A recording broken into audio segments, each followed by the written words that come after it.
அன்னை தகவல் சேனலில் இன்றைக்கி என்ன பார்க்க போகிறோம் அப்படின்னா, தெற்கு மத்திய தொடருந்து மண்டலம், அதாவது சவுத் சென்ட்ரல் ரயில்வேல கால்ஃபார் பண்ணியிருக்காங்க. எதுக்கு அப்படின்னா, ட்ரைனிங் போஸ்ட்டு அப்படின்னு சொல்லியிருக்காங்க. ட்ரைனிங் பீரியடு டியூரேஷன் 1 இயர் அப்படின்னு சொல்லியிருக்காங்க. பிளேஸ் ஆஃப் ட்ரைனிங் எங்கெங்கெல்லாம் நடக்குது அப்படின்னா, தமிழ்நாட்டில் வெள்ளூர், தெலுங்கானா, ஆந்திர பிரதேஷ், மகாராஷ்டிரா, கர்நாடகா, மத்திய பிரதேஷில் கால்ஃபார் பண்ணியிருக்காங்க. என்னென்ன போஸ்டிங்க்கு என்ன குவாலிஃபிகேஷன் அப்படிங்கிறத ஒன் பை ஒன்னாக பார்க்கலாம். ஃபஸ்ட்டு ஏசி மெக்கானிக் 143 போஸ்டிங்க்கு கால்ஃபார் பண்ணியிருக்காங்க. 10th முடித்தவங்க மற்றும் 10th 50% மார்க் வாங்கியிருக்கணும் அப்படின்னு சொல்லியிருக்காங்க. ஐடிஐயில் mechanic and R and AC trade முடித்தவங்க இதுக்கு விண்ணப்பிக்கலாம் அப்படின்னு சொல்லியிருக்காங்க. செகண்டு ஏர் கண்டிஷனிங் 32 போஸ்டிங்க்கு கால்ஃபார் பண்ணியிருக்காங்க. 10th 50% மார்க் வாங்கினவங்க மற்றும் ஐடிஐயில் மெக்கானிக் ஆர்என் ஏசி ட்ரேடு முடித்தவங்க இதுக்கு விண்ணப்பிக்கலாம் அப்படின்னு சொல்லியிருக்காங்க. தேர்டு கார்பெண்டர் 42 போஸ்டிங்க்கு கால்ஃபார் பண்ணியிருக்காங்க. 10th முடித்தவங்க மற்றும் 50% மார்க் வாங்கினவங்க ஐடிஐயில் கார்பெண்டர் ட்ரேடு முடித்தவங்க இதுக்கு விண்ணப்பிக்கலாம் அப்படின்னு சொல்லியிருக்காங்க. ஃபோர்த்து டீசல் மெக்கானிக் 142 போஸ்டிங்க்கு கால்ஃபார் பண்ணியிருக்காங்க. 10th 50% மற்றும் ஐடிஐயில் டீசல் மெக்கானிக் ட்ரேடு முடித்தவங்க இதுக்கு விண்ணப்பிக்கலாம் அப்படின்னு சொல்லியிருக்காங்க. அஞ்சாவது எலக்ட்ரானிக் மெக்கானிக் 85 போஸ்டிங்கு கால்ஃபார் பண்ணியிருக்காங்க. 10th 50% மற்றும் ஐடிஐயில் எலக்ட்ரானிக் மெக்கானிக் ட்ரேடு முடித்தவங்க இதுக்கு விண்ணப்பிக்கலாம் அப்படின்னு சொல்லியிருக்காங்க. ஆறாவது இண்டஸ்ட்ரியல் எலக்ட்ரானிக்ஸ் 10 போஸ்டிங்க்கு கால்ஃபார் பண்ணியிருக்காங்க.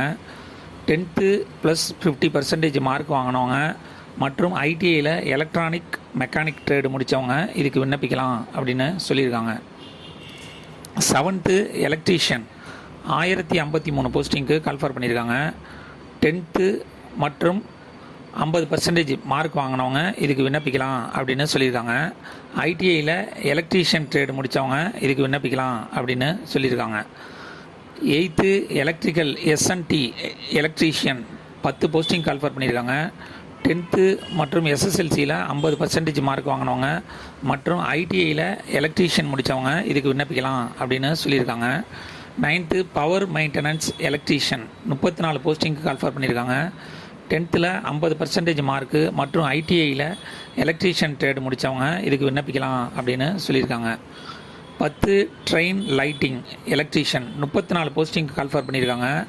10th 50% மற்றும் ஐடிஐயில் எலக்ட்ரீஷியன் முடித்தவங்க இதுக்கு விண்ணப்பிக்கலாம் அப்படின்னு சொல்லியிருக்காங்க. ஃபிட்டரில் 1742 போஸ்டிங் அப்படின்னு சொல்லியிருக்காங்க. 10th 50% மற்றும் ஐடிஐயில் ஃபிட்டர் ட்ரேடு முடித்தவங்க இதுக்கு விண்ணப்பிக்கலாம் அப்படின்னு சொல்லியிருக்காங்க.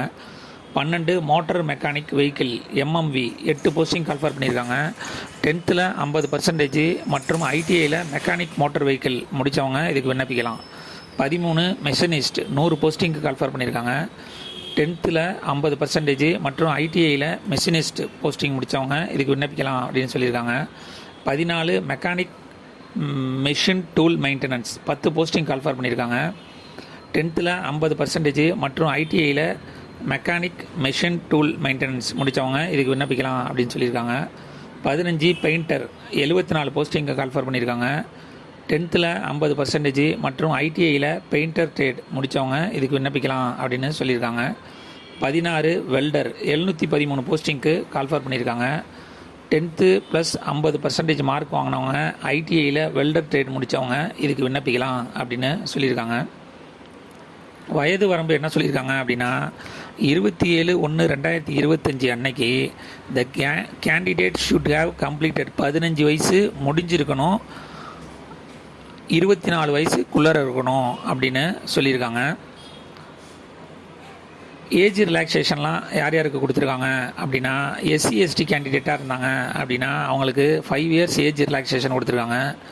ஓபிசி கேண்டிடேட்டாக இருந்தாங்க அப்படின்னா அவங்களுக்கு 3 years ஏஜ் ரிலாக்ஸேஷன் கொடுத்துருக்காங்க. ஃபிசிக்கலி சேலஞ்சர் ஜென்ரல் மற்றும் எக்கனாமிக்கலி வீக்கர் செக்ஷனாக இருந்தாங்க அப்படின்னா அவங்களுக்கு 10 years ஏஜ் ரிலாக்ஸேஷன் கொடுத்துருக்காங்க. ஃபிசிக்கலி சேலஞ்சரி எஸ்சி எஸ்டி கேண்டிடேட்டாக இருந்தாங்க அப்படின்னா 15 வயசு ஏஜ் ரிலாக்ஸேஷன் கொடுத்துருக்காங்க. ஃபிசிக்கலி சேலஞ்சரு ஓபிசி கேண்டிடேட்டாக இருந்தாங்க அப்படின்னா அவங்களுக்கு 13 வருஷம் ஏஜ் ரிலாக்ஸேஷன் அப்படின்னு சொல்லியிருக்காங்க. ஸ்டைஃபன் பீரியடில் ஆஸ் பர் அப்ரெண்டிஸ்ஷிப் பாலிசி பிரகாரம் பணம் கொடுப்போம் அப்படின்னு சொல்லியிருக்காங்க. செலெக்ஷன் ப்ராசஸ் எப்படி நடத்துகிறாங்க அப்படின்னா, ஆன்லைனில் அப்ளை பண்ணுறவங்கள ஃபஸ்ட்டு மெரிட் லிஸ்ட்டு அதை செலக்ட் பண்ணுறாங்க. அதுக்கு அடுத்தது சர்டிஃபிகேட் வெரிஃபிகேஷன் அப்படின்னு சொல்லியிருக்காங்க. ஆன்லைன் மூலியமாக இந்த எக்ஸாமுக்கு அப்ளை பண்ண முடியும். அப்ளிகேஷன் ஃபீஸ் யார் யாருக்கு அப்படின்னு பார்த்தோன்னா, female, SC, ST, physically challenger கேண்டிடேட்டாக இருந்தாங்க அப்படின்னா அவங்களுக்கு அப்ளிகேஷன் ஃபீஸு கிடையாது. Other candidate online application fees 100 அப்படின்னு சொல்லியிருக்காங்க. இந்த எக்ஸாமுக்கு ஆன்லைன் மூலியமாக மட்டும்தான் விண்ணப்பிக்க முடியும். டிஸ்கிரிப்ஷனில் லிங்க் கொடுத்துருக்கேன். விண்ணப்பிக்க கடைசி நாள் 27/1/2025. விண்ணப்பித்து வெற்றி பெற்று பணியில் சேர்க. நன்றி, வணக்கம்.